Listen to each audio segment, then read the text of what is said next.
বাবা, আপনি রাজুকে খুব ভালোবাসেন না? মানে আমি নোটিস করেছি বাকিদের থেকে একটু বেশি কেয়ার করেন। হ্যাঁ বাবা, রাজু আমাদের কাছে ভগবানের পাঠানো সবচাইতে মূল্যবান উপহার। কমলা ওকে পেটে ধরেনি, আমরা ওকে দত্তকে নিয়েছিলাম। কলকাতারই ছেলে, ও জন্মাবার পরেই ওর মা বাবা চলে যান।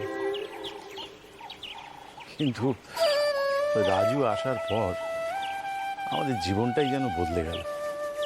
ও আসার আগে আমাদের কোনো সন্তান হচ্ছিল না, কিন্তু ও এলো আর একে একে সমর, অঞ্জু, পল্লবী, ঝিনুক, আমাদের সংসারটা একেবারে ভরে গেল। আচ্ছা বাবা, কোন অনাথ আশ্রম থেকে আপনারা রাজুকে অ্যাডপ্ট করেছিলেন?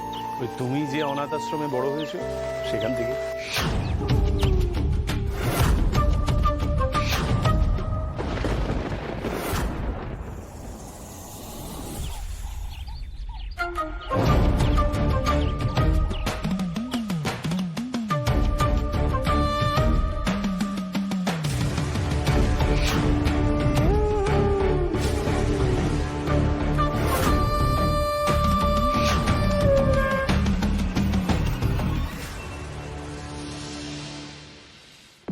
What a coincidence!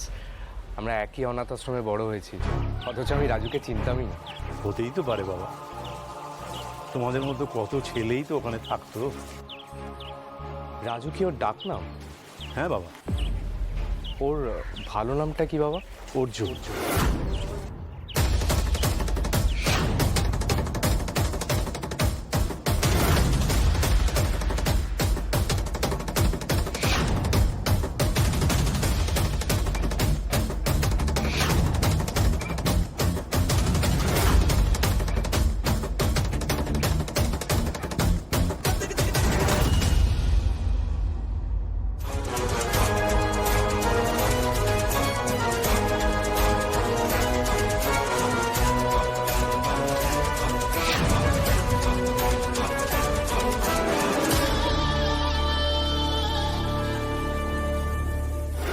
অর্জুনের এখন এই অবস্থা, সেই অর্জুনের। তোমরা দুজনে একসঙ্গে বড় হয়েছো, অথচ নিয়তির খেলায় এত বছর একে অপরের থেকে দূরে। আবার দেখো কি আশ্চর্য ঘটনা, সেই নিয়তি তোমাদের মিলিয়ে দিল। এখন তোমরা দুই বন্ধু, জামাই আর শ্যালক। রাজু এখনো সত্যিটা জানে না। আসলে এই সময়ের সঙ্গে সঙ্গে মুখটা বদলে যায় বলে ও হয়তো তোমাকে চিনতেও পারছে না।